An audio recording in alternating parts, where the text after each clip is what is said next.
Ahora.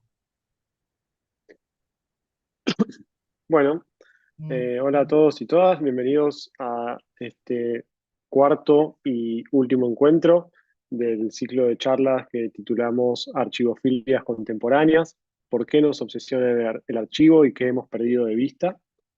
Este ciclo es una actividad que organizamos como parte de un proyecto de investigación en el que participamos Guido Herzovich, Carlos Walker, Simone Nago y yo, Nicolás Suárez, y está financiado por la Agencia de Promoción Científica y Tecnológica y cuenta con el apoyo del Instituto de Literatura Hispanoamericana de la UBA y del Centro de Teoría y Crítica Literaria del IDIX de la Universidad Nacional de La Plata.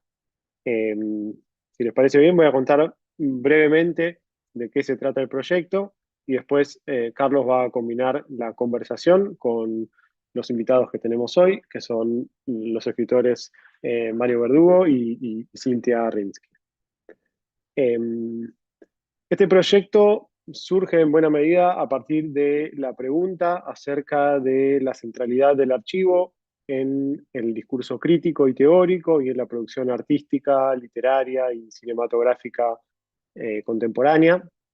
Hace años nos encontramos cada vez más frecuentemente con libros, ensayos, artículos, programas, tesis, charlas, exposiciones, muestras, festivales de cine, centrados en la cuestión del archivo. Y a partir de esto nosotros empezamos a preguntarnos por esta omnipresencia del concepto de archivo, ¿no? ¿A qué se debe este fenómeno? ¿Qué cuestiones, por supuesto, culturales, pero también sociales y políticas permite iluminar? Y por qué no también cuáles son sus zonas ciegas, ¿no? Es decir, aquello que el archivo no ve o no deja ver. Entonces, por un lado, creemos que es más o menos fácil constatar una suerte de auge o de moda del archivo, y a la vez sentimos que existe ya una especie de casi de malestar con el término, con el concepto, con el uso del archivo, ¿no? Como si hubiera una especie de casi de saturación.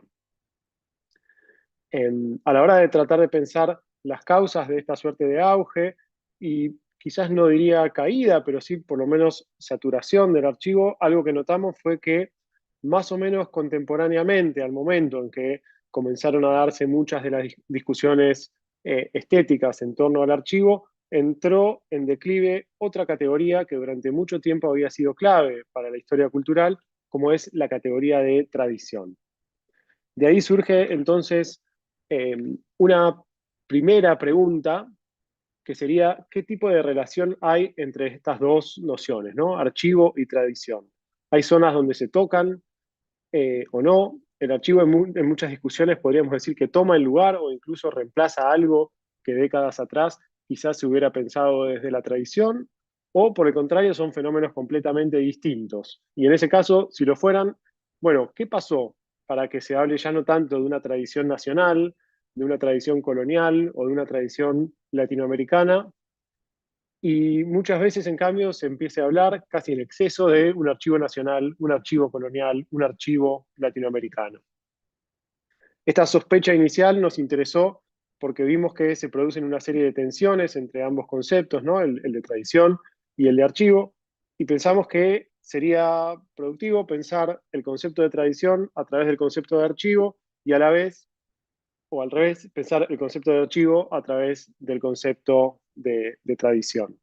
A lo que apuntamos es a poder reflexionar con estos cruces acerca de algunas transformaciones del arte, del cine, de la literatura latinoamericana contemporánea, y en ese sentido recortamos tres aspectos centrales que más o menos nos permitieron ir ordenando esta problemática y esta discusión, que son, en primer lugar, algo casi evidente, ¿no? Que surge a partir de estos dos conceptos, estas dos nociones, que es la relación con el pasado, de qué maneras diferentes la tradición y el archivo eh, nos invitan a reflexionar acerca del pasado. En segundo lugar, lo que podríamos llamar la relación con con la comunidad, es decir, de qué maneras eh, en estas dos nociones se juegan también diferentes formas de sujetos colectivos, de formas de estar juntos. Y en tercer lugar, la relación con otra temporalidad que no es ya la del pasado, sino la del futuro, es decir, cómo eh, a partir de cada uno de estos conceptos surgen diferentes formas de pensar, de imaginar el futuro. La idea con estas charlas fue explorar diferentes modulaciones de estas tensiones. Para eso armamos 4 conversaciones. La primera estuvo dedicada al caso colombiano, donde conversamos con José Alejandro Restrepo y Juan Cárdenas. La segunda se concentró en el caso argentino, y ahí conversamos con Alejandra Laera y Javier Villa. Una tercera sesión estuvo dedicada a México y fue una charla con el escritor Luis Felipe Fabre y la investigadora de literatura colonial Valeria Añón. Y por último, hoy tenemos una sesión dedicada a Chile, en la que Carlos va a estar conversando, como decíamos antes, con la escritora Cintia Rimsky y el escritor Mario Verdugo. Eh, Simplemente recuerdo, por último, que estas conversaciones quedan subidas en los canales de YouTube del Instituto de Literatura Hispanoamericana y del Centro de Teoría y Crítica Literaria de la Universidad de La Plata. Así que, sin más preámbulos, los dejo con Carlos, Cintia y Mario. Bueno, muchísimas gracias, Nico. Hola a todos, a todas. Bueno, gracias por la compañía. Muchísimas gracias en particular a Cintia y a Mario por aceptar la invitación a seguir conversando de literatura en otros lugares. Y este es uno de ellos. Me gustaba de lo que decía Nico, como que hace un repaso de las reuniones que hemos tenido con respecto al archivo, porque es la cuarta y última reunión y eso quizás empuja a un gesto de cierre y no sé si tanto de cierre, pero al menos de mirar atrás, ¿no?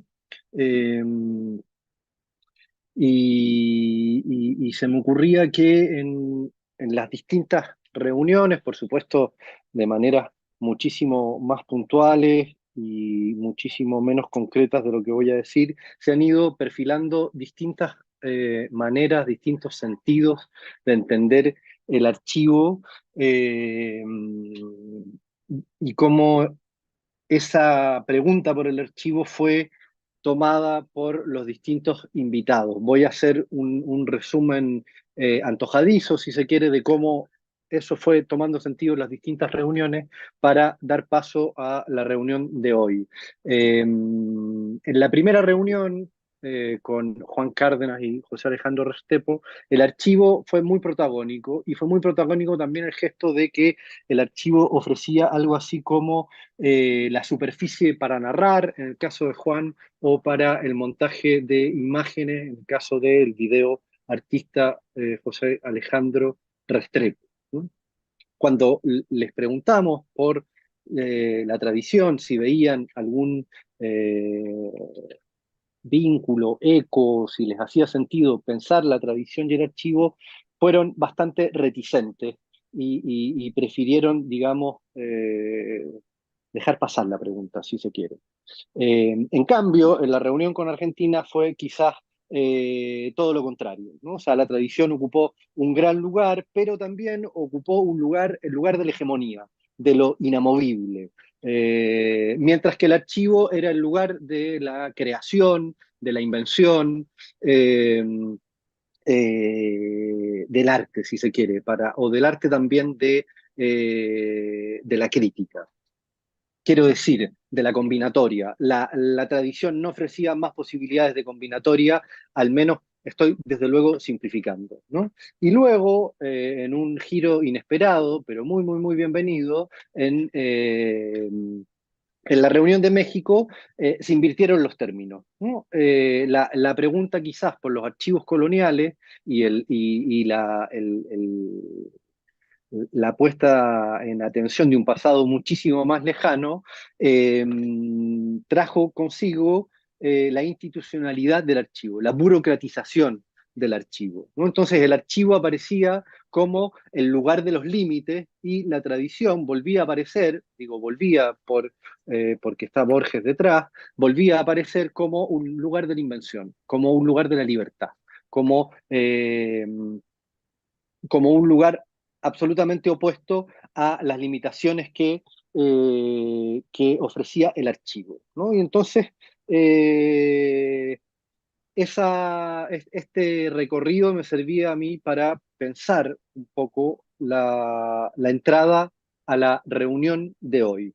Primero voy a hacer una presentación muy sucinta de quienes nos acompañan, de Cintia y de Mario. De hecho, voy a tomar las presentaciones de algunos de sus últimos libros para hacer lo más breve posible. Eh, y después voy a pasar a una primera pregunta, invitación a la digresión. Cintia Rinsky nació en Santiago en 1962. Ha publicado los libros de narrativa Poste Restante, La novela de otro, Los perplejos, Ramal, El futuro es un lugar extraño, Fui, En obra, La revolución a dedo, La vuelta al perro y Yo morí. También es docente en la Universidad Nacional de las Artes en Argentina. Mario Verdugo nació en Talca en 1975, es poeta, ensayista y editor chileno. Ha publicado los libros de poesía, la novela Terrígena, Apología de la droga, Canciones gringas, Mis poesías, Robert Smithson and Robert Smith, Las parejas hetero del siglo XX. También ha publicado las plaquettes Absolutamente moderno, Desnudos justificados por el guión.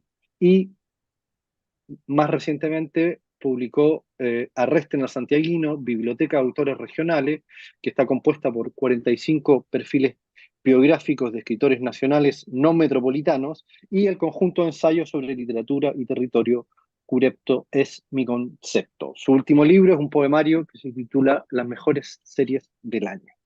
Bueno, hecha esta presentación muy sucinta, vuelvo a festejar que estén aquí, más que agradecer. Eh, Quería entrar en materia invirtiendo el orden de la, de la preocupación por el archivo que titula El ciclo, ¿no? Si, si estoy entendiendo bien, el recorrido que intenté hacer por las distintas reuniones tenía que ver con cómo aparecía la noción de tradición cercana al archivo, lejana al archivo, y cómo era posible realizar distintas valoraciones y adjudicarle distintos sentidos. Entonces, lo que quería proponerles es invertir el orden y entrar, para seguir explorando las valoraciones y sentidos del archivo, entrar por la tradición, ¿no? Y quería entrar por un gesto que fue, por algo que fue lo que me motivó en particular a invitarlos, a invitar a Cintia, a invitar a Mario a esta reunión, eh, que es algo que yo diría que es un gesto compartido, aunque desde luego tiene muchísimas matices y diferencias, pero creo que en los textos de los dos, en los textos recientes, pero también más atrás se podría rastrear el mismo gesto, creo que comparten algo así como eh, la insistencia en crear un centro para vaciarlo, o incluso crear un centro vacío para escribir en sus márgenes. Y aquí una de las posibles bajadas, y la bajada más evidente y más central, pasaría por el lugar del criollismo y de la tradición chilena. Y lo explico esto muy brevemente. Cintia publicó una extraordinaria novela hace poco que se llama Yo morí. En esa novela hay un pueblo, disculpa Cintia por la simplificación, un pueblo originario que se llaman los Yo morí, que está buscando su territorio. Y esa búsqueda de territorio implica un viaje, ¿sí? Ir a buscar el territorio para refundar la nación Yomurí, ¿no? Y en esa búsqueda, cuando llegan al territorio, el territorio le pertenece a la familia La Torre, ¿no? Y la familia La Torre, el patriarca, es el señor Mariano La Torre, que vendría a ser, a su vez, no solo el patriarca de esa familia y dueño de ese territorio, sino también el fundador del criollismo chileno. Y ese campo está vacío. y los Yomuri se van a tomar un campo vacío. Entonces de pronto aparece esta figura, que es la de la torre, que es objeto de una toma, pero esa toma se realiza en un territorio que está vacío. Del otro lado están no solo los ensayos de Mario en Curepto es mi concepto, sino también la serie de biografías de los escritores regionales, en donde es muy notable cómo el criollismo y la centralidad que tuvo el criollismo en la narrativa chilena tiene que aparecer para que todos esos escritores regionales, para que todo ese pensamiento sobre la literatura chilena se desplace a sus márgenes, ¿no? Entonces hay algo de, se necesita de un centro completamente olvidado aparte. Esa también es otra cosa que quería conversar con ustedes, eh, que es eh, que el centro del criollismo, que era muy claro en los 50, por ejemplo, donde todas las nuevas generaciones de alguna manera querían derrocar al criollismo, ese centro que es muy olvidado, ustedes de distintas maneras lo traen hoy, ¿no? Y lo traen para vaciarlo o bien lo traen como centro vacío, ¿no? Entonces, con esa, si se quiere, con esa entrada en materia, eh, los quería preguntar y también invitar a la digresión de qué características de la literatura chilena, en realidad la pregunta es doble, qué características de la literatura chilena les ha permitido pensar el criollismo, pero también qué les ha permitido el criollismo en sus respectivas obras, ¿no? No sé quién quiere tomar la palabra. Muy bien. Bueno, yo, ¿quieres tú? Dale. No, habla, sí. Bueno, gracias por invitarme. Un agrado estar con todos ustedes y con Mario Verdugo, que me gusta mucho su libro y me río mucho con los dos últimos libros que sacó, ¿no? Están muy buenos. Bueno, voy a contar un poco cómo llegué yo al criollismo, ¿no? Que fue de una manera completamente de casual, ¿no? No tienen ninguna cosa. Me encargó Paz Balmaceda para Alfaguara hacer una selección de cuentos y un prólogo para Marta Brunet, ¿no? Yo la había leído en el colegio. Y ella es una de las exponentes del criollismo y además es la única mujer, porque todos los demás eran hombres, era un movimiento de hombres. Y lo que me sorprendió es que me encontré con que ella tenía una serie de cuentos que no eran criollistas y que ella escribió cuando estuvo en Buenos Aires. Ella tuvo acá contactos con la revista Sur, con las Ocampo, todo eso, incluso publicó en la revista Sur, y entonces esos cuentos con los que ella arma un libro y vuelve a Chile muy entusiasmada con eso, porque yo les puse un poco que eran como cuentos interiores, ¿no? Donde deja ya lo importante no es la vida en el campo, las condiciones sociales de pobreza, ¿no? O de lucha de clases, sino más bien lo que le pasa a los personajes en su interior. Y, y cuando llega a Chile, Alone le cierra completamente las puertas a ese libro, y no solamente Alone, sino también los señores literatos de la época, dijéramos, que me imagino que eran los señores centrales. No le perdonan a ella esta digresión del criollismo. O sea, y eso a mí me llamó mucho la atención, porque me pregunté por qué. ¿Por qué tanta virulencia en el sentido de romper un estilo, de haber sido de un grupo, después romper ese estilo y plantear otro tipo de literatura? Y eso fue una de las primeras cosas que me interesó, y además que eso se dio en Argentina.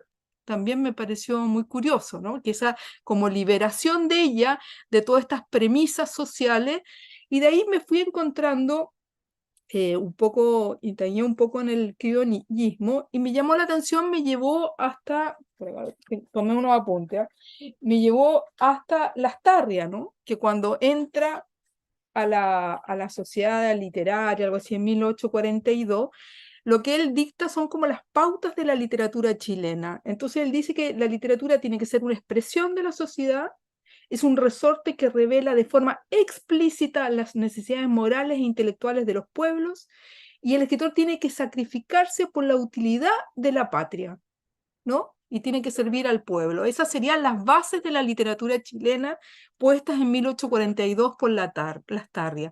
Y de ahí entonces lo que a mí me interesó es cómo la literatura chilena toma esta misión impuesta por Lastarria, que a mí me parece que esa sería la tradición, cómo las distintas generaciones se pasan la pelota en asumir esta gran conciencia de la literatura chilena muy distinta, por ejemplo, a la de la literatura argentina. Y en ese sentido me parece que explica un poco la virulencia de por qué hay grupos, los grupos que se salen de esta misión o que se corren para el lado, parece que entran como en una virulencia, en un ataque, ¿no? Son completamente desplazados, ¿no? Por este centro, que serían los que acogen de buena manera o le encuentran canales adecuados a seguir reproduciendo la misión. Y entonces a mí me parece que los criollistas es una forma que se encontró de continuar con esto esbozado por Lastarria, ¿no?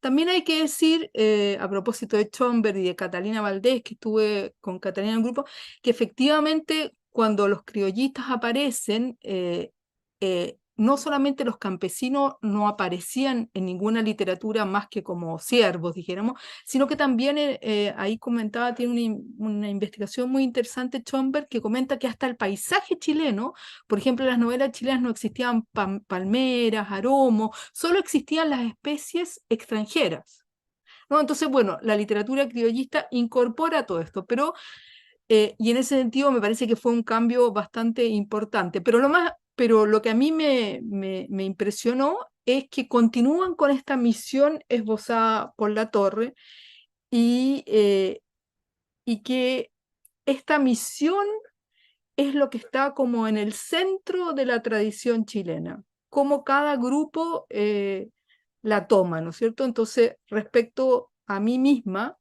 mi pregunta que me fue surgiendo, pero que fue más clara con Yo Morí, fue cómo yo podía contar haciendo a un lado esta misión y riéndome un poco de este lugar donde esa misión, y por eso yo creo que está vaciado, donde esa misión ya no tiene sentido, ¿no? Eso.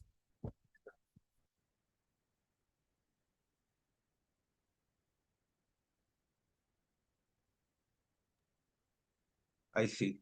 Gracias, Cintia, gracias, Carlos. Yo la verdad es que lo primero que recuerdo haber pensado y haber vivenciado respecto de la tradición en relación con Chile, con la literatura chilena y respecto también del archivo, los archivos chilenos, es un nivel de ajenidad, ¿ya? Una ajenidad rara o una ajenidad contradictoria. Yo no diría que lo pensase o lo viviese porque no me sintiese incluido, ¿ya? O sea, me sentía incluido, me sentía convocado, pero estaba convocado por la literatura de mi país con una atribución de inferioridad.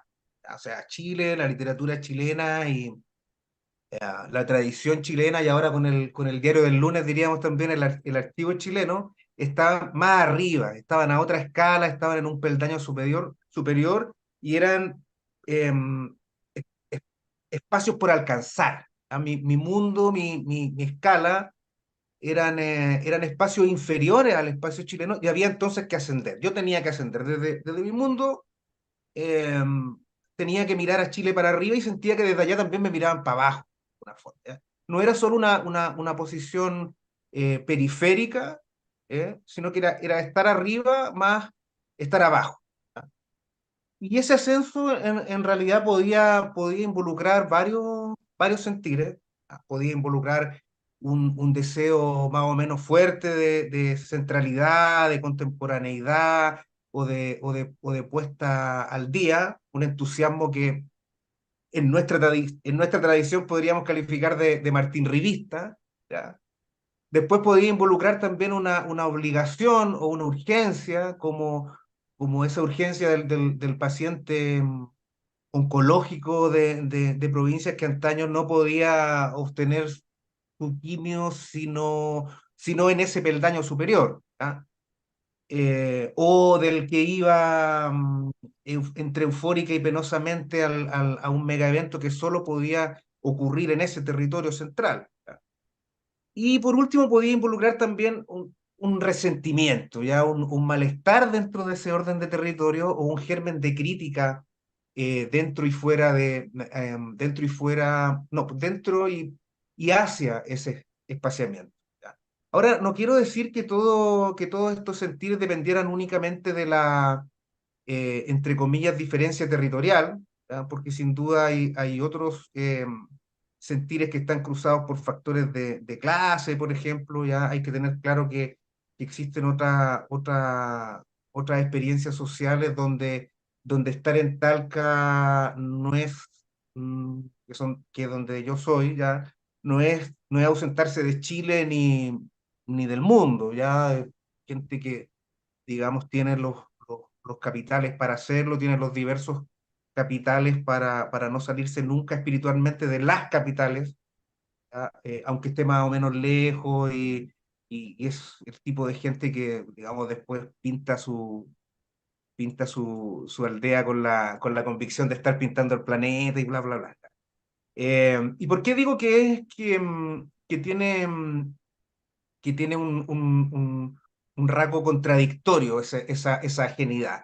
Ya, es contradictoria y ahí llego a la tradición, porque muchas de las imágenes de la chilenidad salen de ahí mismo, ¿ya? O sea, salen de mi zona, salen del agro, salen del Valle Central, y tampoco yo diría que yo las reconociera como mis imágenes, ¿ya? Yo fui un niñito ochentero, y por entonces campeaba en Chile el imaginario dictatorial, neohacendal, neocriollista. Estaba ese folclore que se nucleaba alrededor de los patrones y su parafernalia, su indumentaria, sus aperos, ese como dress code caballuno, ¿ya? Ese folclorismo que, y prosperaba en la tele, ¿ya? Y en los actos cívicos de la escuela, y cuyo origen y cuya sede eran presuntamente el mismo espacio donde yo vivía. Pero a mí en general no recuerdo que me identificase tanto. Me parecía una cuestión más bien postiza, un espacio y un tiempo postizos, y con los años me iría dando cuenta, o iría cachando por qué, ¿ya? Era, por decirlo así, el equivalente criollo o criollista chileno de los camellos escarnecidos por Borges en ese artículo tan citado, ¿ya? Y entre otras cosas me pegaría el alcachofazo lueguito, por ejemplo, de que que se me estuviera imponiendo la misma identidad de los tipos que quizá habían esquilmado a mis abuelitos y abuelitas, ¿ya? Para más remate. O sea, no solo era que nos hubieran chupado la sangre y nos hubieran desecado nuestra plantación de alcachofa, sino que ahora teníamos que asumir como propia esa misma identidad, heredada tal vez del criollismo, la de ellos, ya, cuando ya se había transformado esa identidad en una identidad basura, ya, en un estereotipo o en un relave de imagen. Ya no, habían cagado y ahora, vamos, otros y otras se burlaban de nosotros por encarnar nosotros supuestamente esa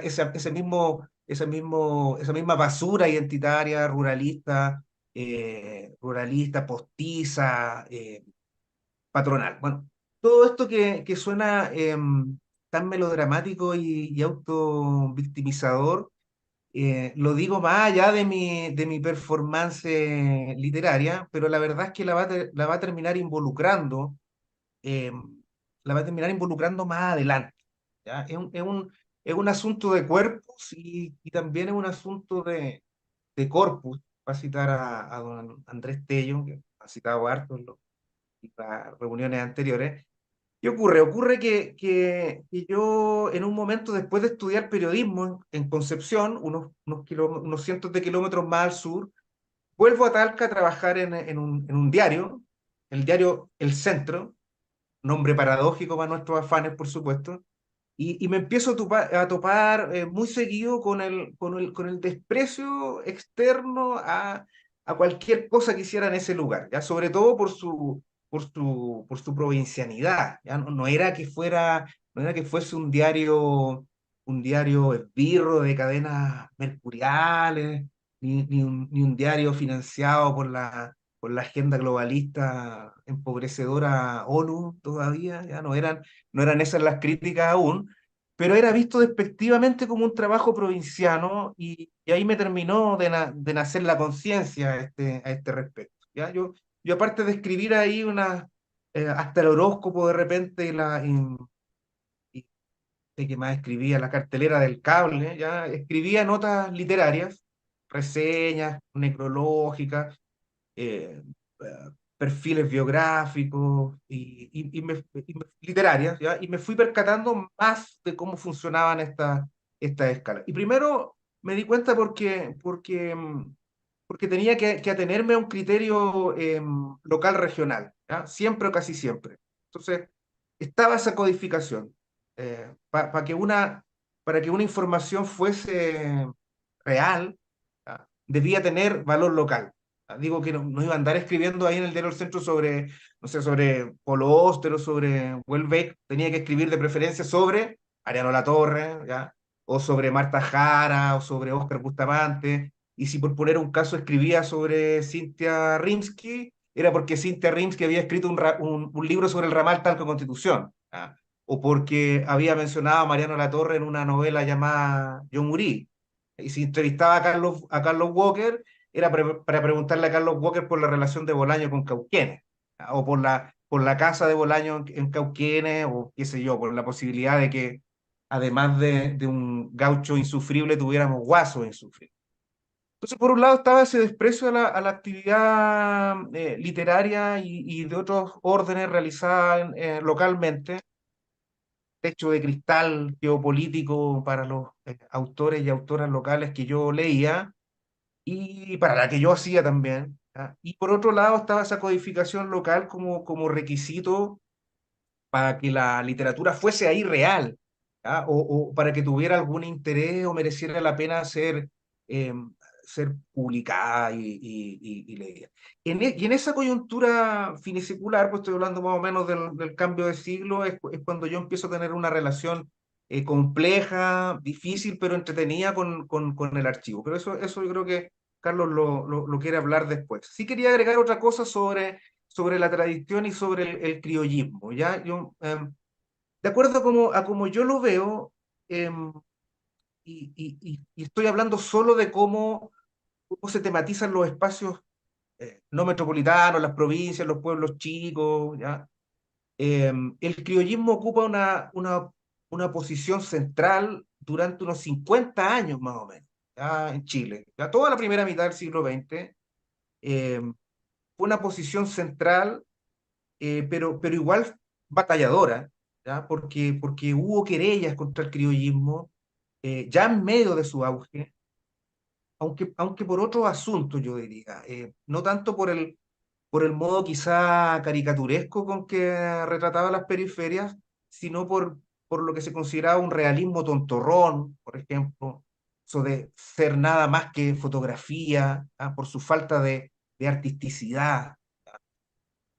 Y en el criollismo, los espacios no metropolitanos de los que hablo, los pueblos, y que ha sido como el tema mío, ¿ya? Los libros que ustedes acaban de mencionar, el- estos espacios están ahí puestos como espacios que se exhiben para hacer gala del tesoro chileno o para hacer un resumen de la nacionalidad.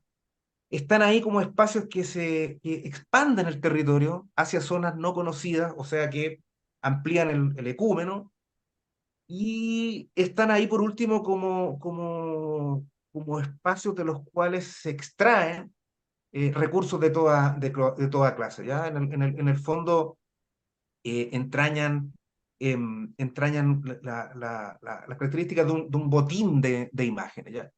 No cuesta nada darse cuenta de que esa extracción se efectúa desde un posicionamiento centralista, ¿ya? Es desde Santiago donde se sale en busca de tesoros y es en Santiago donde se llega a copiar a esos tesoros y consumirlos también. Desde ahí se sale, hasta ahí se llega, ¿ya? Desde ahí se mapea, se nombra, se organiza. Es Santiago el foco, es Santiago el horizonte. Y una perspectiva que no admitió muchos disensos en su momento, pero yo creo que tampoco lo admite tanto ahora, ¿ya? Y hablo de disensos porque igual es una perspectiva que naturaliza la disponibilidad de la regional en aras de un país orquestado desde su centro geopolítico y algo que por supuesto se podría impugnar, ¿ya? Y la verdad es que hay refritos criollistas ahora en Chile también, pero no tanto como para que tengamos un guaso insufrible. ¿Ya? Tal vez lo tuvimos antes en las novelas de Andrés Gallardo, libros como Cátedras Paralelas. Tampoco tenemos todavía China Iron, ni tenemos una meditación tan sofisticada y juguetona como sería un escritor chileno y la tradición, ¿ya? Pero si hubiera que destacar algo en ese sentido, destacaría aquel momento de mitad de siglo que entiendo que Carlos está estudiando ahora, cuando Claudio Giaconi y después Jorge Tellier cuestionan al criollismo como modo hegemónico de tematización territorial y cuestionan esa sobreabundancia equina, ya, al modo, ya digo, como Borges Jorobado con la cuestión de los camellos. Ya. Es lo que yo recuerdo, basta de desfiles de yuntas de bueyes, vámonos de acá, ampliemos la escala, vámonos a Latinoamérica, como rememorará más tarde José Donoso en su historia personal del boom, ¿ya? O vámonos al mundo, vámonos a la literatura universal, saquémosla de su limitación geográfica, que es el alegato de Giaconi, o vámonos a una especie de transmundo, a una imaginería metafísica y trascendente que será el arqueo que después hace Tellier con sus poetas de los lares, ¿ya?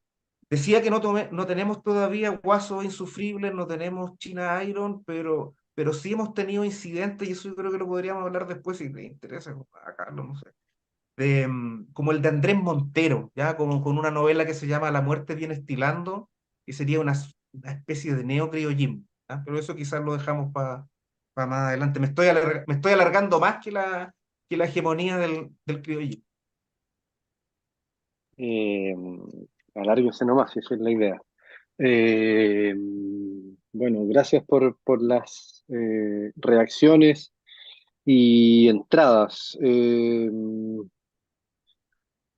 Se me ocurren varias cosas como reacción, pero lo primero que pensaba mientras eh, escuchaba o intentaba escucharlos a los dos es la cuestión del espacio, eh, la cuestión de la espacialización, que creo que es fundamental en la literatura de Cintia por todo lo que hay de desplazamiento, por todo lo que hay de desplazamiento real superpuesto con un desplazamiento imaginado. Y también es fundamental en la literatura de Mario por todo lo que hay de pensamiento eh, y ahí no lo sé muy bien, es como es una duda, como de pensamiento que por un lado resiste a la lógica de la espacialización y al mismo tiempo alienta eh, otros modos de la espacialización no caricaturizable, podríamos decir, ¿no? Que no entren las expresiones de Mario, al botín de imágenes de la chilenidad. ¿No?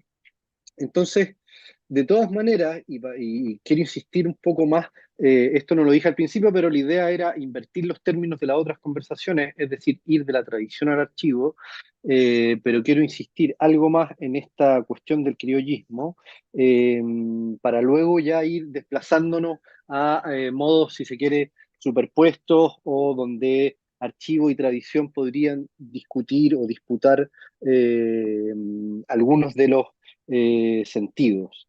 Mario decía recién que el criollismo fue hegemónico hasta 1950, pero antes había dicho, algo que me pareció notable, que en los 80 había una suerte de neocriollismo que no tiene que ver con la literatura, sino con un dress code de la provincia, ¿no? De la provincia de ser chileno y que es muy una chilenidad muy pegada a lo dictatorial, ¿no? Que es algo que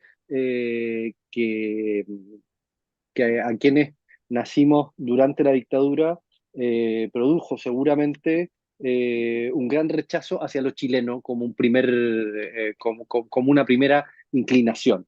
Entonces les quería preguntar, primero, como, por qué creen necesario volver a repensar este centro de la narrativa chilena que está prácticamente olvidado, salvo en estas conversaciones?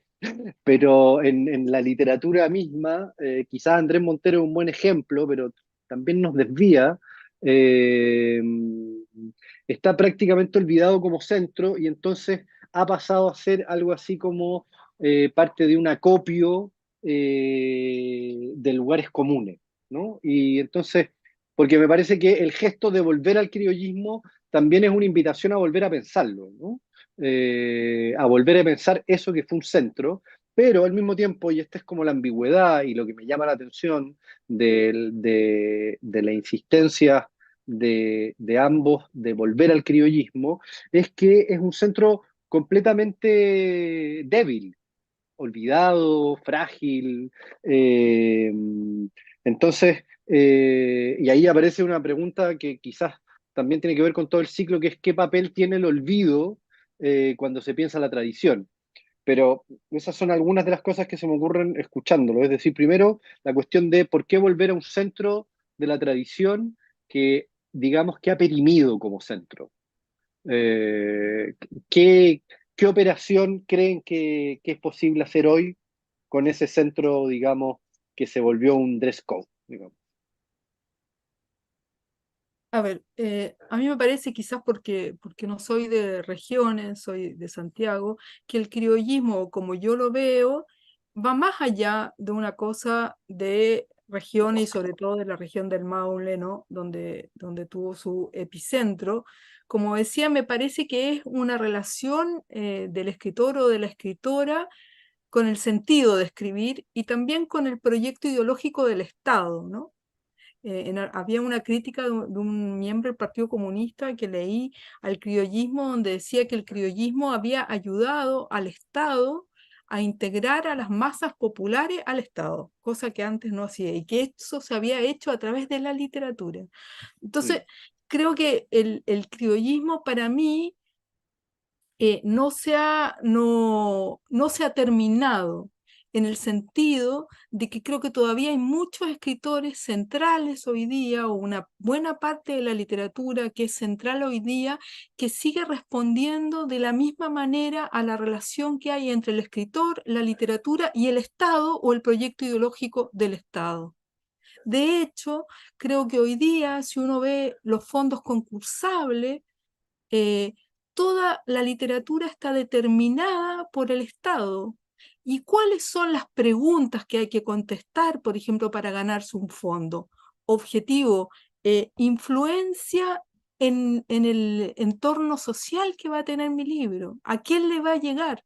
O sea, en el fondo es la misma pregunta de la utilidad de la literatura para el proyecto nacional. Entonces me parece que eso del criollismo, que es esta como aglomeración, sacándole la cosa como más folclórica, ¿no? Como de la relación unívoca entre escritor, literatura y Estado, sigue completamente vigente y sigue, creo que la literatura chilena es una de las literaturas más estatales, quizás con la mexicana que conozco. En el sentido que es el Estado, muy irresponsablemente, porque sin ninguna guía ideológica, la que ha determinado todos estos años qué se lee, qué no se lee. Hoy día me pregunta, ¿qué hubiera pasado, por ejemplo, si los fondos concursables le hubieran dado las becas que pedía, el dinero que pedía Raúl Ruiz para hacer sus películas en Chile? ¿Cómo hubiera cambiado la literatura chilena Si Ruiz hubiera tenido una gran presencia artística en Chile, por ejemplo, hubiera sido otra literatura. En cambio, los fondos van determinando cuál es la tradición que se va armando, y la tradición justamente en términos de esta relación, ¿no? Entonces, a mí lo que me inquieta mucho es justamente la respuesta a esa pregunta, o las formas de buscar nuevas respuestas a esa pregunta. Por eso yo creo que el criollismo, al menos yo lo sigo pensando, o me parece que todavía tiene un rol, porque es una pregunta que las veces que ha encontrado respuestas fuera de las respuestas tradicionales, como Lin, como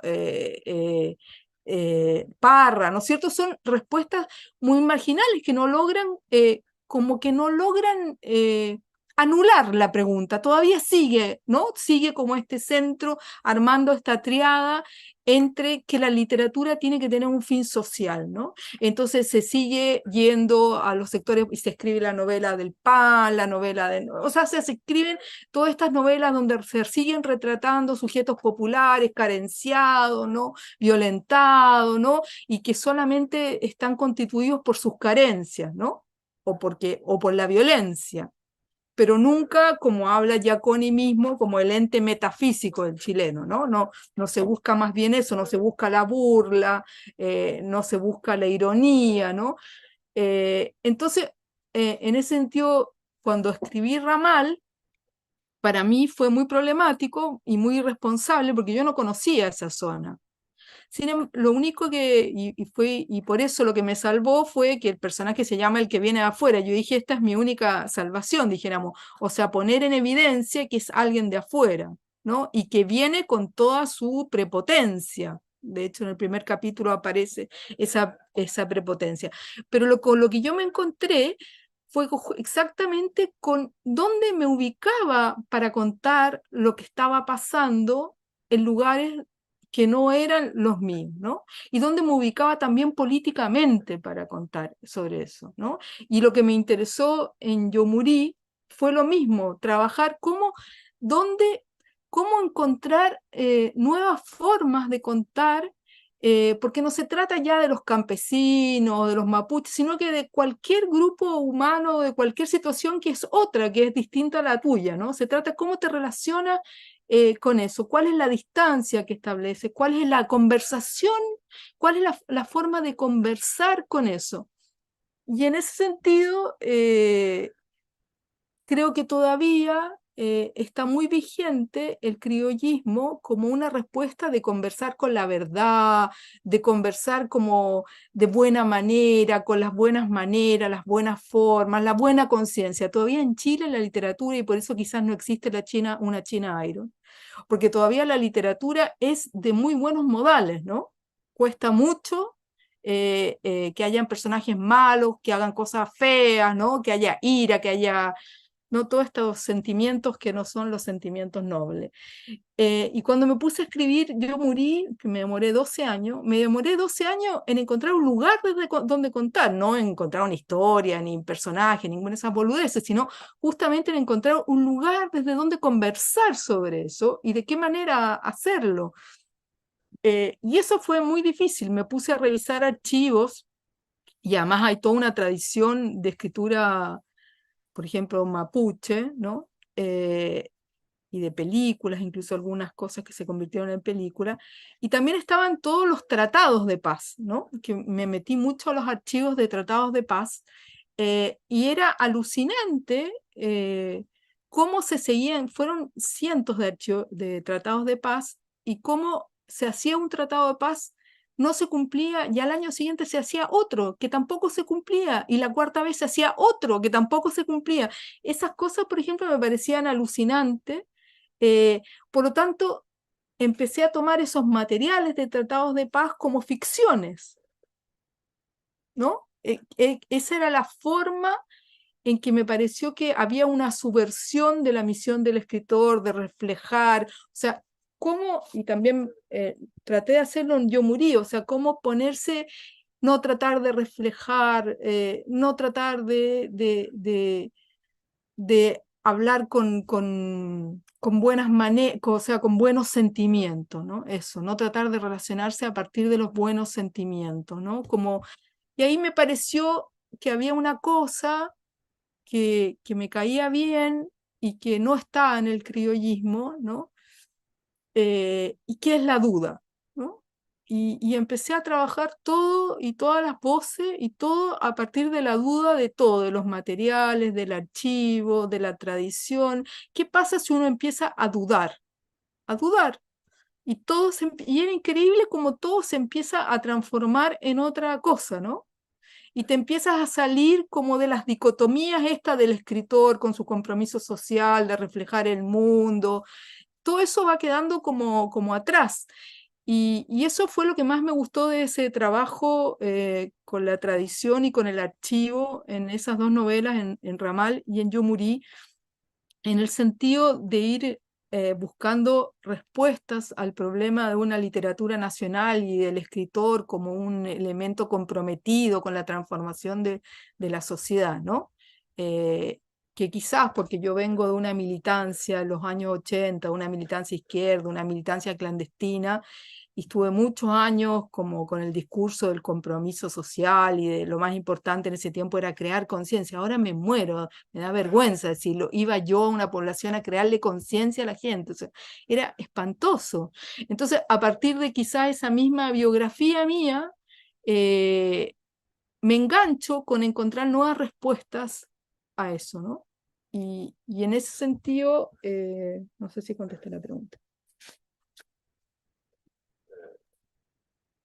Sí, yo me estaba acordando de otro objeto o un conjunto de objetos que aparece en los años 40 como ya al final del criollismo en su apogeo, que yo les llamo los atlas nacionales. ¿Ya?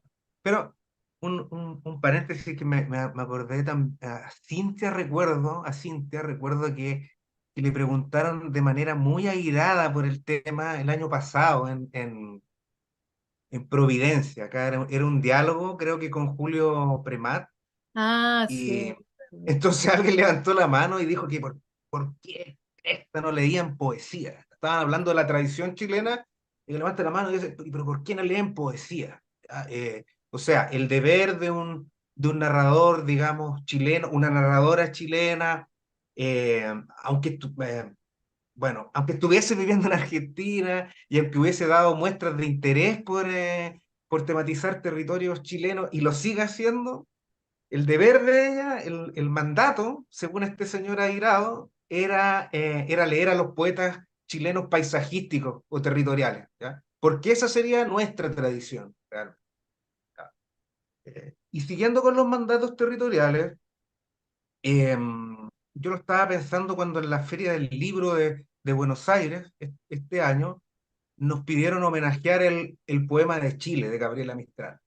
Yo estaba ahí con Rosabetti Muñoz y con Verónica Sondek, haciendo uso del cupo guaso que se ha empezado a conceder últimamente en las invitaciones estatales, y no sonaba nada mal, pues ya, o sea, era un poema, el poema de Chile es un poema que se supone que habla bien de uno y de los lugares de donde uno proviene, y en este poema Mistral no sé, viaja por el país de norte a sur, como siempre, porque parece que no se puede viajar de otra manera, salvo textos como el de Cintia, que no es norte-sur, sino que es este-oeste, ya el Ramal, los Pablo de Roca, bueno, hay algunos casos excepcionales. Entonces viaja este personaje mistraliano en forma de fantasma, una mama fantasma, junto a un niño atacameño, junto a un ángel, ciervo o huemulillo, y va describiendo las maravillas del territorio, ¿ya? De todos los territorios, de todas las regiones. Más encima es un poema intercultural, más encima es un poema con perspectiva de género, más encima lo escribió fuera de Chile, ¿ya? Estando fuera del país, lo que podría aportar un valor en términos de resistencia a las localizaciones fijas, ¿ya? Pero por otro lado, uno igual lo podría ver como un atlas nacional, ¿ya? Como un texto con visos al menos de extractivismo, ¿ya? De extractivismo simbólico. Y obvio que no lo quiero repudiar por eso, ya no hay nada de geofunabilidad en mi planteamiento, pero igual habría que considerarlo. ¿ya? Y es difícil que hubiera sido de otra manera, porque todos lo hacían todos lo hacían así en ese momento, ¿ya? Y siendo un atlas anómalo por su interculturalidad, por su extranjería, por su perspectiva de género, no dejas de ser un atlas chileno. ¿Y qué sería un atlas chileno? Sería una colección de mapas locales en honor de la nación, o sea, del todo mayor, ¿ya? Gabriela Mistral en ese poema chileniza, ya lo que equivale a decir que, como decía yo delante, eh, exhibe, expande y extrae. Y el libro de Mistral se publica ya después digamos, de que el criollismo, cuando el criollismo ha dejado de ser dominante, creo que 67 por ahí, pero los poemas los viene escribiendo ella desde la década del 40. Y en la década del 40 hay un montón de libros similares en distintos géneros, puro atlas chileno. Está el Canto General de Chile, ¿ya? Está la epopeya de las comidas y las bebidas de Chile, de Pablo de Roca. Está Chile, una loca geografía, de Benjamín Subercaseaux. Está el Chile, país de rincones, del ya mencionado profusamente Mariano Latorre, y muchísimos más. Y todos estos libros apuntan en la misma dirección. Es un catastro, un archivo, una prospección de las bondades nacionales, de los paisajes nacionales, de los hábitats nacionales, capaz que de los recursos nacionales. Y son los años ya que Cintia hablaba del Estado, la relación Estado-criollismo, son los años en que, sin ir más lejos, se crea la Corporación de Fomento de la Producción, ¿ya? Se crea la Corfo, y donde el Estado chileno se embarca en esta faena catastral, ¿ya? Son años donde, por lo demás, llevamos 4 décadas ya haciendo literatura chilena a partir de materias primas provincianas, de insumos regionales, de estos tesoros, como decía, recogidos en el norte y en el sur. Entonces se ha hecho ya un acopio total. Ya está listo el archivo. ¿Para qué? Para el enriquecimiento del erario simbólico nacional, ¿ya? Siguiendo una lógica eh, tributaria. O sea, las provincias existen, están ahí en cuanto pueden rendir tributo al país. Y la otra pregunta que uno podría hacerse, ¿para quién? ¿Ya? En principio, no para los habitantes locales que son tematizados, sino para los del centro, que son los que leen que leen y los que saben leer, y también para los de afuera, como es el designio específico de Mistral en el poema de Chile. Eso. Bueno, cuántas ideas, cuántas cosas por entrarle al asunto. Pero ahora sí vamos a tener el guión y tengo que poner racionalidad a esto o intentar hacerlo. Entonces quería desplazarme de a poquito hacia la cuestión del archivo, y ese desplazamiento que les quería proponer lo pensaba a partir de algunos de sus libros, ¿no? Porque me parece fantástica la provocación de Cintia de el criollismo está vigente, ¿no? Entonces nos tendríamos que poner a pensar, y esa sería una conversación que no va a suceder acá, seguramente fuera de cámara, ¿no? Como quiénes son los criollistas del presente y quiénes serán los del futuro. Pero pensaba, cuando escuchaba eso, también pensaba en el peso del realismo en la tradición chilena, ¿no?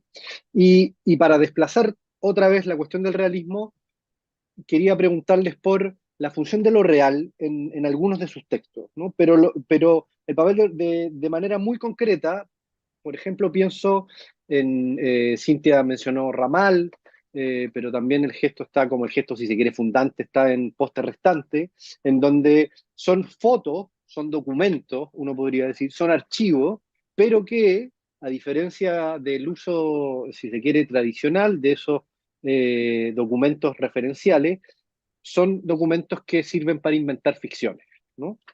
Siempre cuento a la cinta, ya se lo conté alguna vez, que en algún momento me tocó dar Poste Restante en un curso de posgrado en la UBA, y una estudiante de manera muy prolija, muy bien presentado. Hizo toda una presentación de la novela de Cintia a partir de la ausencia de la fotografía del álbum de fotos, ¿no? Y a mí me parecía bien porque yo tenía una edición donde la fotografía del álbum de fotos, que es lo que lanza la ficción, no estaba. Y entonces aparece otra estudiante y dice, no, pero mi edición sí tiene el álbum de fotos, ¿no? Y entonces empezamos a comparar las 4 ediciones que circulaban en la clase y todas cambiaban de manera absolutamente distinta el dibujo y con eso también modificaban, para ser más enfático, la narración, ¿no?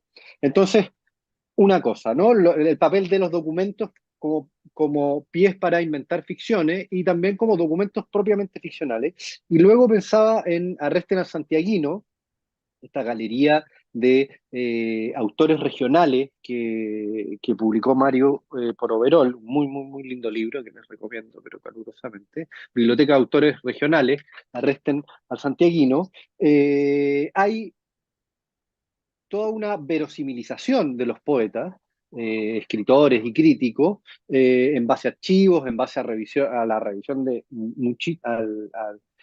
mucho material. O sea, hay como, se nota que hay un trabajo, pero al mismo tiempo, como la mayoría son desconocidos para el lector capitalino que habla, parece absolutamente ficcional, ¿no?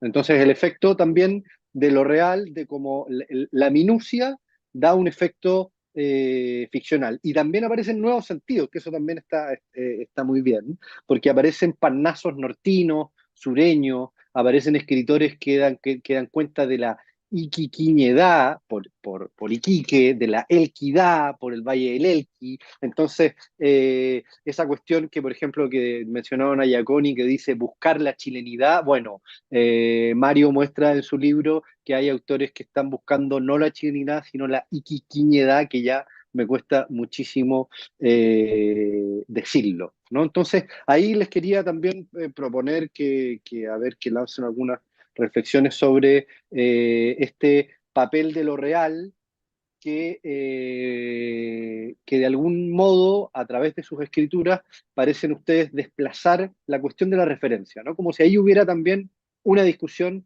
con la tradición realista de la que veníamos hablando. Seguimos, Lord. Sí. Bueno, en mi caso, me encanta esto que hay. Ahora van a salir otras versiones de Posta Restante y voy a seguir jugando con las imágenes, ¿no? Porque se habían perdido unas imágenes y las encontré. Entonces ahora una edición en Brasil va a tener las imágenes que se habían perdido. Pero a mí me interesa trabajar lo real como una trampa. Básicamente, y me interesa mucho trabajar el archivo como una trampa que uno le tiende a los lectores y a las lectoras, una trampa donde los pierdes, ¿no? Los desorientas, como la idea de desorientarlos en dónde está lo real y en dónde está lo ficcional, ¿no? Eso es lo que me interesa. Y también me interesa hacer la trampa de la interpretación. O sea, me encanta que tengan que ir corriendo las interpretaciones de mis libros, como tú contabas, en la medida en que voy haciendo, generalmente republicando, y voy haciendo versiones distintas. Ahora va a salir va a salir nuevamente Ramal por Overol y el texto va a estar distinto también, ¿no? Entonces, me interesa en el sentido de no ir, para mí también salirse del realismo implica también correrse de las interpretaciones, ¿no? Creo que el archivo tiene ese problema, ¿no? Que tiende mucho a la interpretación. Y en ese sentido me gusta usar el archivo para desplazarlo y para justamente como convertirlo en trampas, ¿no? Como todo lo que aparece, por ejemplo, iba a decir algo y se me olvidó. Por ejemplo, en Ramal, por ejemplo, aparecen desplazados los tomates, aparecen desplazadas las vacas. O sea, leía libros de turismo, ¿no? O libros folclóricos, o libros de poetas, por ejemplo, sobre el Ramal, ¿no?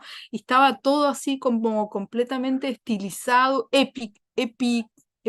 épico, ¿no? Como todo y entonces era como desplazar los tomates, desplazar el vino, ¿no? Y en ese sentido tiene que haber una cosa con la espacialidad, que no solamente se trata como de la espacialidad geográfica, sino como ir desplazando los objetos en esa espacialidad hasta que no se reconozcan o hasta que finalmente desorientar a los lectores. Por ejemplo, ¿dónde está Yo Morí? No se sabe, ni yo sé dónde está, ¿no? O sea, es un territorio que en algunos momentos es Chile, uno puede decir, ah, lo reconozco, hay esto, pero en otros momentos, por ejemplo, todos los pájaros, la gente me dice, oh, y todos los animales que salen al final, y todos los nombres de los árboles, y no, lo saqué de un archivo eso. No son árboles ni pájaros que están presentes en esa zona, y los que están presentes son de Juan Emar, son del libro Miltín. Copié todos los nombres de los pájaros y de los animales que aparecen en Miltín y los traspasé, los desplacé a Yo Morí. Son esos juegos que me interesan y que me parece que lo que va haciendo es que va agrietando, no sé si es una buena palabra en estos momentos, pero va agrietando lo real, ¿no? Lo va volviendo confuso, lo va volviendo como opaco. Creo que son esas las posibilidades que existen, porque ya también está, me parece que el juego entre lo real y lo ficcional ya también está bastante formateado, ¿no? En algún punto. Otro libro más donde no se sabe si es real o ficcional, me parece que también ya uno ya se conoce la trampa. Entonces, cómo vas fabricando cada vez nuevas trampas que vayan desplazando el sentido, el significado, la interpretación, para que ir como más adelante el lector para que, o la lectora, para que no pueda fácilmente hacer eso, ¿no? Y en ese sentido se abran a nuevas lecturas, dijéramos, sobre todo para los críticos y las críticas que están tan acostumbrados a hacer lecturas, a bajar lecturas sobre las cosas, ¿no? O sea, el otro día alguien me decía, no sé si fuiste tú, Carlos, que era muy difícil que se hablara de ramal porque no era un tema que estaba, no, fue otra persona, porque no era un tema de moda. Entonces, no cabía dentro de los temas que hoy día se están trabajando, dije, ¿no? Entonces, bueno, me parece interesante eso, ¿no? De hecho, me parece que hay mucho, está Wilson, ¿no? Hay escritores o incluso actuales, ¿no? Que están trabajando temas que no están a la moda, ¿no? Y que en ese sentido aunque se trabaje con elementos reales, ya no son reales, ¿no? El no estar a la moda ya también desplaza esos elementos reales. Y las imágenes en varios de mis libros cumplen esa función. A mí me interesaba, por ejemplo, en El futuro es un lugar extraño, que cuenta como la época de transición de la dictadura a la democracia, la época donde está la democracia, pero cuenta acerca de una célula que sobrevive, ¿no? Que es de la dictadura, y puso un capítulo donde son puras fotografías de personas, estudiantes de universidad, que estaban protestando en ese momento durante la dictadura. Porque quería que apareciera la textura, ¿no? O sea, pero que apareciera como algo anacrónico, por ejemplo, en un libro tan moderno que apareciera algo anacrónico. Son como eso, distintas trampas.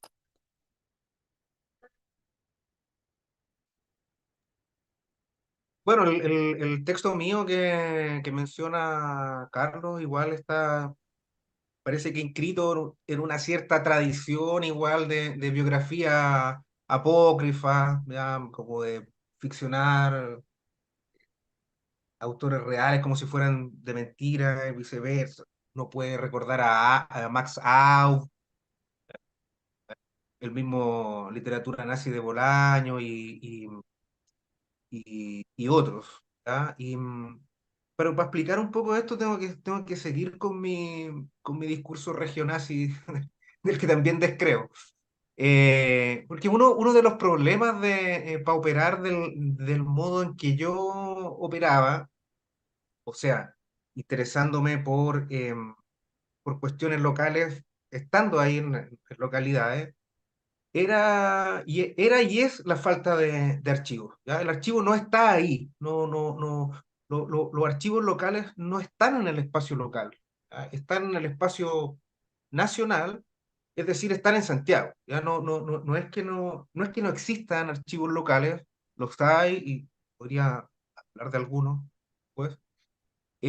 Pero los archivos más grandes, los más exhaustivos de lo local, se conservan a escala nacional cuyo domicilio es capitalino. ¿Ya? No, no hay mayor archivo sobre literatura producida desde sobre Talca o Curicó, Linares o Cauquenes o Curepto, Rapilermo, Lontué, que la Biblioteca Nacional emplazada en la Alameda de Santiago, por don Derrida. Sabemos que el archivo tiene una dimensión de autoridad interpretativa, hermenéutica, pero también tiene otra dimensión ligada a un espacio concreto. O sea, el archivo siempre tiene un domicilio. Y, y eso, eso es le llama el arconte, ¿ya? El espacio arcóntico, que en la perspectiva mía es Santiago, Santiago Arconte. ¿Ya?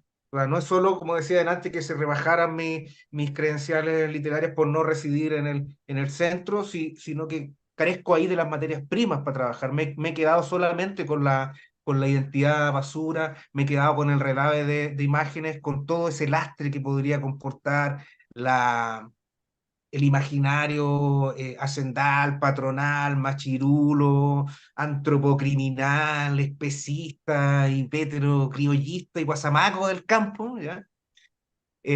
Sino que no tengo, digamos, no tengo ahí los materiales para trabajar. El archivo está domiciliado también en el centro. Si uno quisiera parecer, parecer inteligente, bueno, no, en realidad no parecería inteligente, pero para utilizar una frase habitual, uno diría que en cierto sentido no hay documento de cultura chilena que no sea a la vez un documento de barbarie santiaguina. A lo mejor no es para tanto, pero sí es cierto que tenemos una división regional del trabajo que se expresa igualmente en la literatura y que tiene el archivo como una de sus de sus,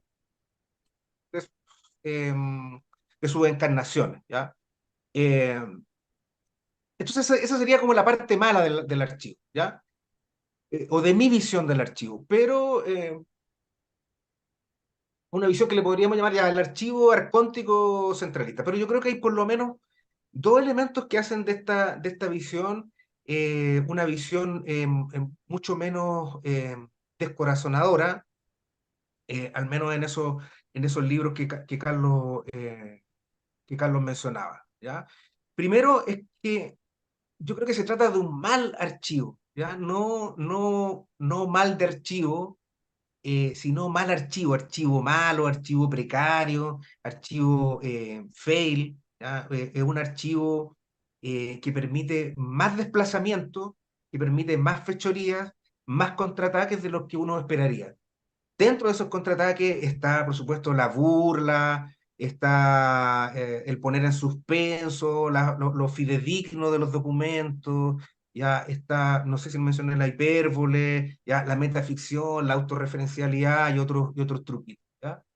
Y segundo, que con independencia de su índole arcóntica, es un archivo donde podría aguardar lo nuevo, ¿ya? O aguardar lo raro, lo intempestivo, em, hasta lo estrambótico, ¿ya?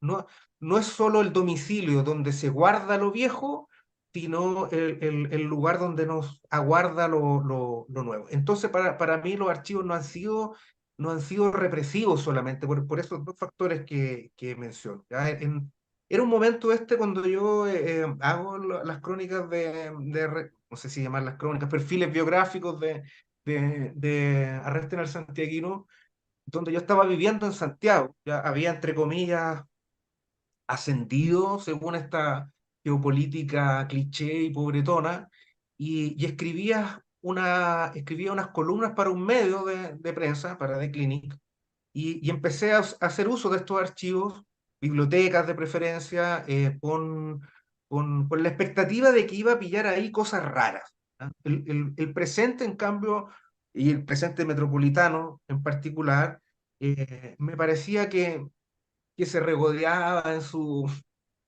enmohecimiento y en su paisaje polvoso. El polvo y el moho para mí no estaban en el archivo, en esas salas viejas, eh, ni estaban en la periferia. O sea, eran más bien el presente, ¿ya? El presente y el centro, no la periferia ni eran el pasado, ¿ya?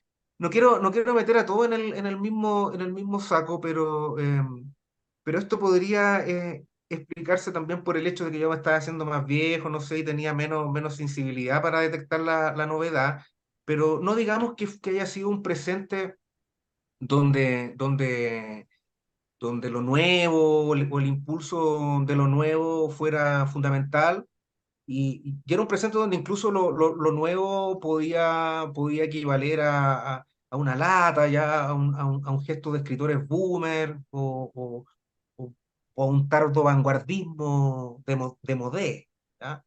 Y cuando yo me instalé en Santiago, el presente de la literatura chilena se me antojaba súper regulado, en general romo, a partir del gusto que imponían algunos petronios metropolitanos, arcónticos, ¿ya? Y si quería satisfacción, yo, para mi deseo de estrambotes, era más bien en el archivo donde tenía que ir a buscar, ¿ya? Yo veía que en el archivo estaba la posibilidad del desorden, estaba la posibilidad del exceso, ¿ya?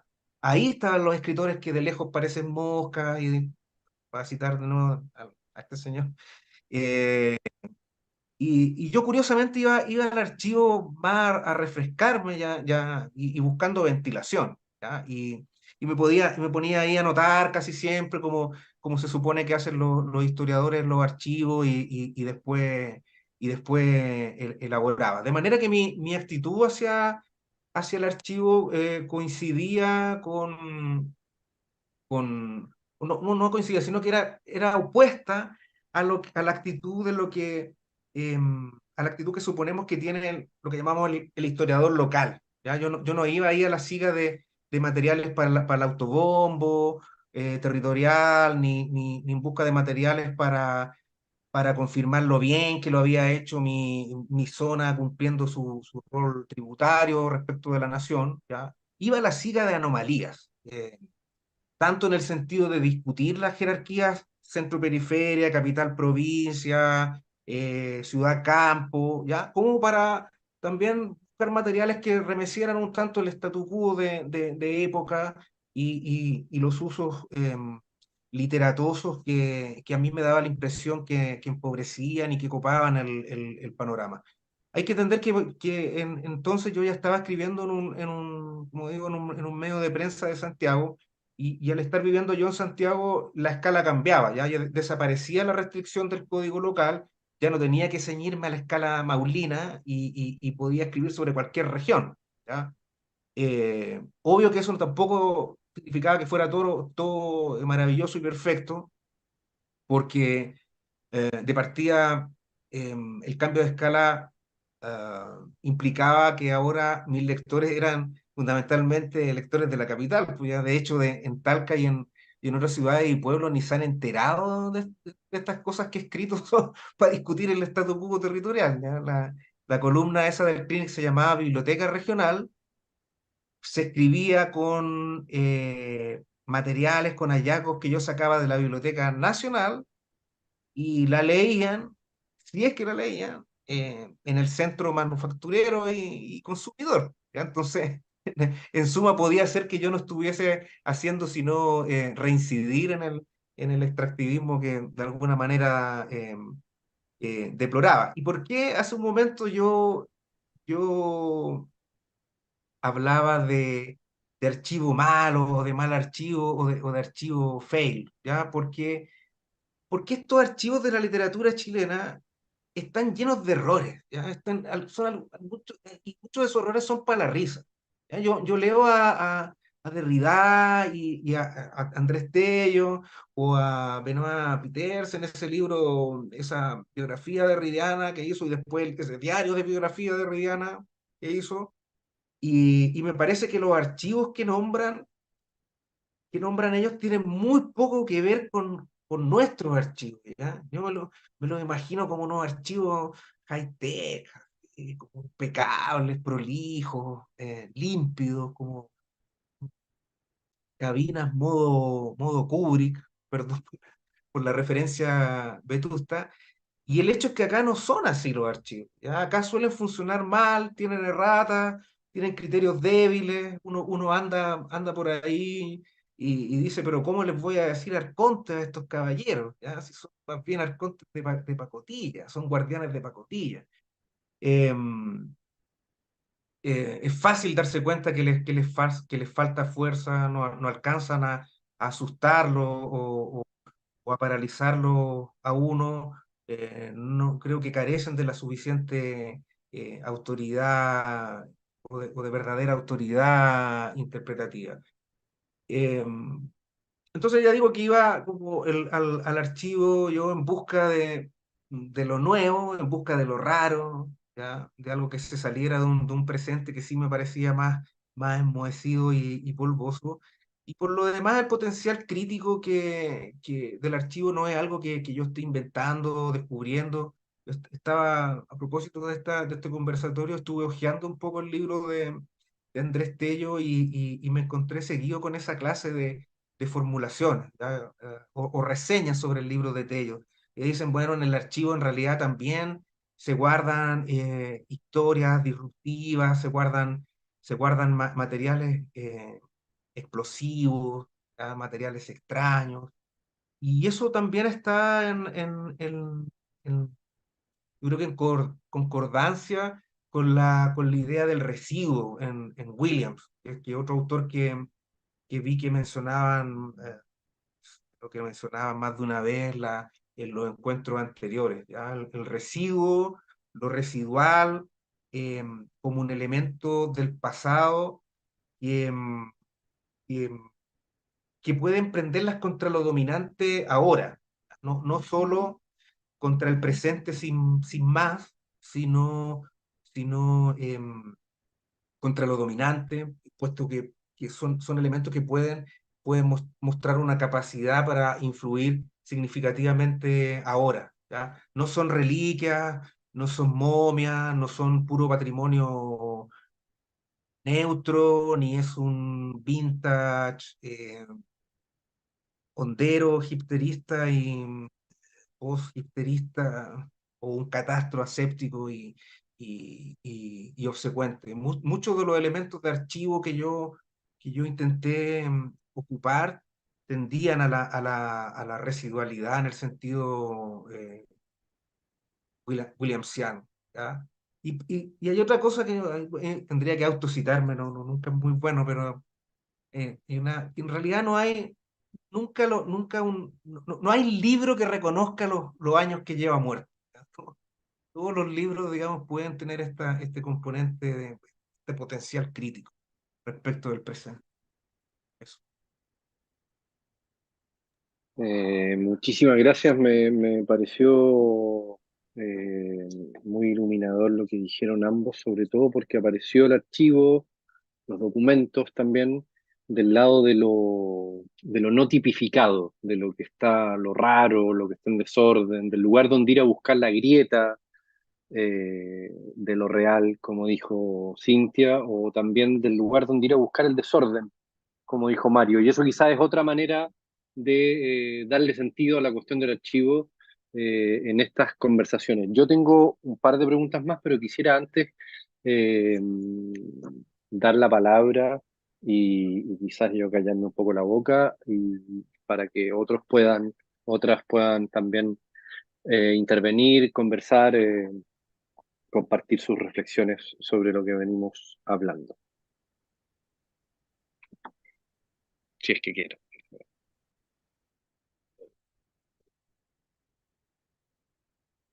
Quería agregar algo, ¿puedo, no?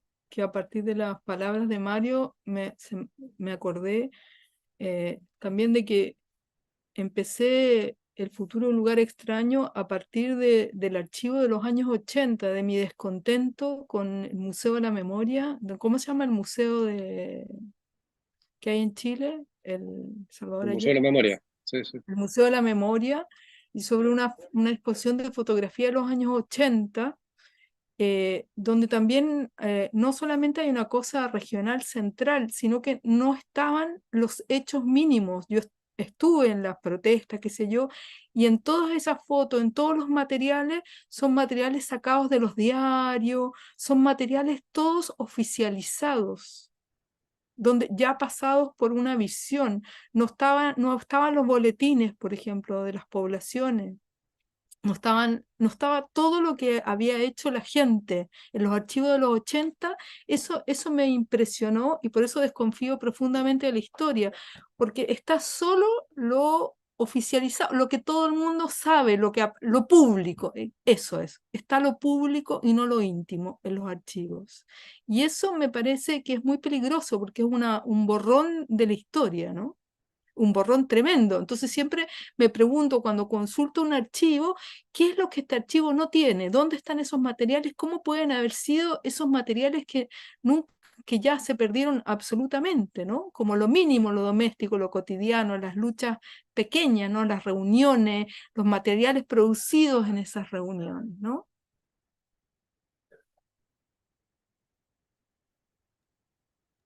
Sí. ¿Preguntas? ¿Comentarios? Bueno, nada, un comentario con, no sé si termine en una pregunta o en qué termine, pero una improvisación aquí sobre lo que han hablado, que me parece que a fines de lo que pensábamos, digamos, al comienzo de cuando empezamos a tramar estas series, creo que ha sido también muy iluminador lo que han hablado. Parece que puede ser muy productivo también esta idea de pensar en el sentido inverso, de ir desde la tradición hacia el archivo. Y en ese sentido, hubo algo que cuando hablaban del criollismo que mencionó Cintia, de la idea de pensar esa tradición del criollismo como una misión de la literatura chilena. Y en ese sentido pensaba yo, digo, algo que en lo que hago foco permanentemente, que es la dimensión de las temporalidades, ¿no? La mirada hacia qué perspectiva temporal puede haber en las concepciones de la tradición y las concepciones del archivo.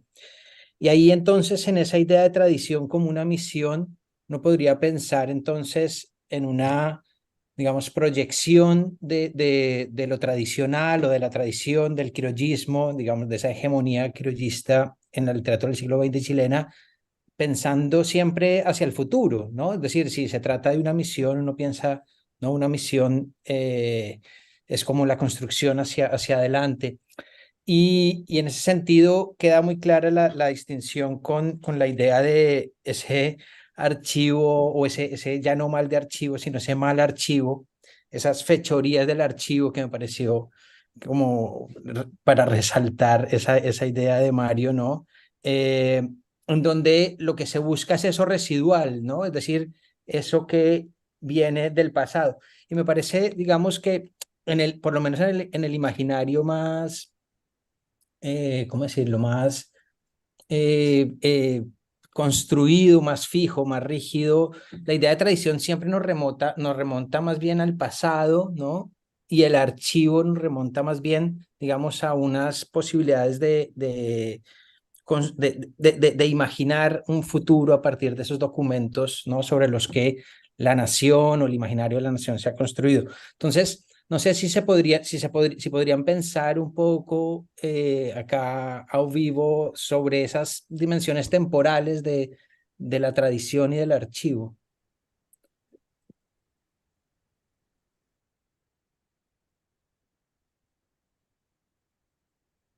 Voy yo ahora, ¿no? Bueno, Dale. sí.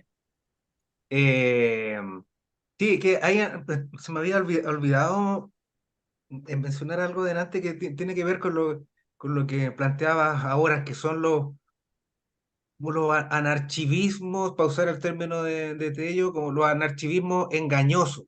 ¿Ya? Yo estaba viendo que en las sesiones anteriores había harto de mala onda con el archivo también, o de hastío, de ya pues córtela con el archivo, ya hasta cuándo con la función. Se supone que el archivo contemporáneo tiene esto que es ambivalente, ¿ya? Que puede ser conservador también, puede oler a naftalina, pues el archivo rancio, Pero también puede ser un archivo crítico donde se guardan novedades, donde se guardan rarezas, residuos, incidentes, y en ese sentido tiene una dimensión de futuro también. Y me estaba acordando de un amigo, un excelente ensayista que se llama Hugo Herrera Pardo, o el Chagüino porteño, que él fue hace un tiempo atrás a escarbar en los archivos Ángel Rama. Y sobre todo para encontrar textos que ponían en duda lo que creíamos saber sobre Ángel Rama en varios aspectos. Y en un momento tiene una idea una idea que encuentro genial, lo escribe Hugo, dice, el archivo es una máquina productora de proyectos inconclusos. ¿Ah? Espero que sea de él la idea, no, si no da lo mismo. Y en el caso suyo, él lo que encuentra le permite cuestionar tanto algunas cosas del sistema crítico del autor de Rama, como del sistema de la literatura, de la literatura chilena, y además se abre una serie de direcciones para más rato, para después. ¿Ya? Entonces, la forma en que lo utiliza él, eh, digamos, hay una gran vertiente crítica que nos aguarda en el archivo. Pero, en contrapartida, creo que hay que tener ojo con algunas exploraciones archivísticas o anarchivísticas, según se mire, que al final de cuentas dejan todo tal cual estaba, ¿ya? Eso también me parece que ha tenido visibilidad en los últimos años y no me gusta demasiado, ¿ya? Voy al archivo y ese metraje que encuentro, esos datitos que encuentro, esos chiches y cachivaches que encuentro, los transformo en un objeto de consumo, ¿ya? Más o menos hondero. Estoy pensando en derivaciones de experiencias a lo David Markson, ¿ya? Y no es que estén mal hechas, es solo que me parecen inocuas o en línea con el ala más conservadora del archivo, ¿ya? Con pocaso de anarchivismo, ¿ya? Mi preferencia sería más bien que el orden de las familias se alterara un poco, ya que los papeles quedaran puestos de otra forma, con otros rangos, algo que yo he querido hacer modestamente en libros míos y también con versitos, ¿ya? O sea, que nos aprovecháramos de lo traspapelado para sugerir otros papeles, y estoy usando el término papeles ramplonamente como sinónimo de función, de lugar, de redil. Eso yo creo que igual es como, o sea, hay uso, porque otro uso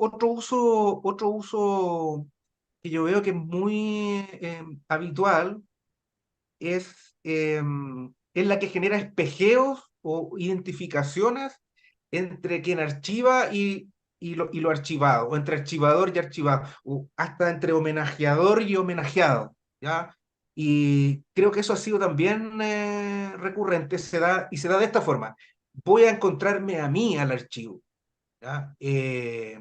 O voy a fusionarme con el archivo, ¿ya? O me reconozco mejor al reescribirlo, ¿ya? Un ejemplo sería, no sé si muy óptimo, pero estoy pensando como el archivo Dickinson de María Negroni, ¿ya? Pero más me recuerda operaciones, esa era, como la de J. ¿Quién es J? ¿Quién es J? J es un músico español, el líder de la banda Los Planetas, ¿ya? Entonces, J hace un tiempo atrás hizo, hizo un disco, sí, creo que un disco con el metraje encontrado de un cineasta español de apellido Zulueta, ¿ya? Es como, ya funciona hasta con rima consonante, Planeta y Zulueta.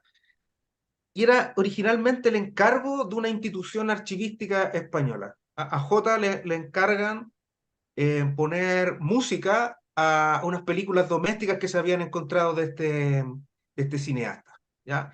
Y J no lo resuelve como se esperaría, que es poniéndole música instrumental, sino que inventa unas canciones pop muy buenas, porque J es muy bueno, ya es súper bueno. Y lo resuelve a partir de la identificación. ¿Ah? La vida de Zulueta es como la vida de J.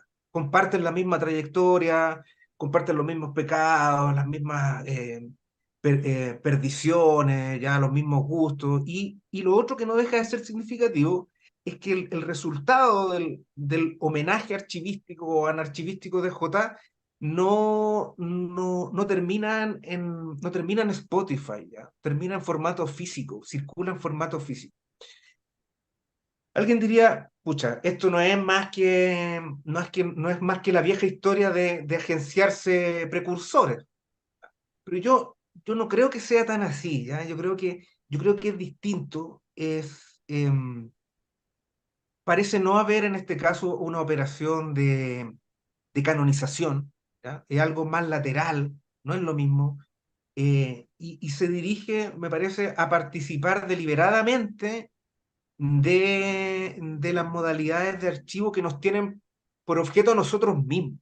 ¿Ya? O sea, cómo intervenimos en el propio archivo, ¿ya? Cómo planteamos mecanismos que prevean nuestra propia mala archivación, ¿ya? O cómo planteamos tácticas para que nos archiven mal o para que nos desarchiven, ¿ya?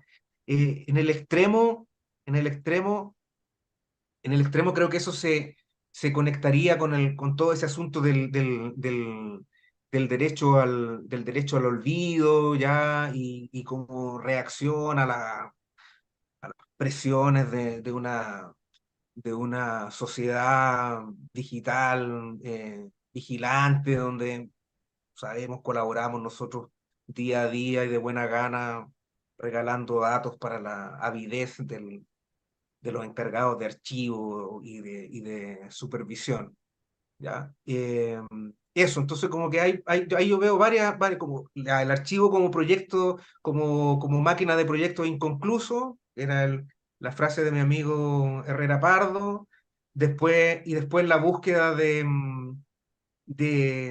identificación, ¿ya? De reconocimiento propio en el archivo, de ir a encontrarse a uno mismo en el archivo y de intervenir en las modalidades de archivación que nos tienen por objeto a nosotros. Es súper interesante lo que plantea Mario. No sé mucho qué agregar. Me pareció interesante también lo que dice en esa dimensión del archivo, como el archivo digital, ¿no? Que están tomando, no se toman que están tomando todos nuestros datos, ¿no? Eso me parece también muy interesante. Y también la idea de que el archivo siempre está montado en el tiempo, po.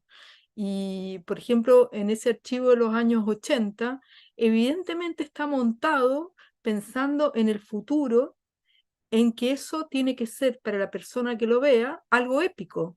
Por lo tanto, todo está ordenado para construir una épica. Por ejemplo, tú vas a ese museo, recorres los archivos que hay de los años 80, por ejemplo, y lo que hay siempre es épica. Y eso es algo pensado hacia el futuro. Y es un problema porque el archivo creo que tiene el problema de que es evolutivo, siempre está pensado hacia adelante. Es muy difícil encontrar archivos circulares o archivos en espiral o archivos en caracol, ¿no? O sea, el archivo siempre es progresista en algún punto, ¿no? Va hacia el progreso, va hacia la acumulación, al progreso, y eso me parece que es peligroso también, por una parte. Y por otra parte, es que siempre estamos hablando de archivos de documentos, archivos de cosas encerradas en casa, pero yo que trabajo mucho con el paisaje, con los objetos, uno vive también en el archivo, o sea, yo estoy todo el tiempo archivando lo que pasa con las plantas en mi jardín. Y año a año es increíble cómo se van transformando. O sea, en 5 años tuvimos que esperar 5 años para que las caminantes, una flor que se llama caminante, ahora dio 10. Hace 5 años dio una. Bueno, ahí hay todo un archivo de cómo esa planta fue cambiando, la relación mía con esa planta, la relación de la otra. O sea, la vida también son capas y capas también son archivos. Entonces, ¿por qué limitar el archivo? Es una trampa también limitar al archivo objetos fosilizados, información toda como del pasado, como que puede ser capturada, dijéramos, ¿no? Archiva. ¿Qué pasa con los objetos que no pueden ser capturados? Porque son efímeros. pero que también hay archivo ahí.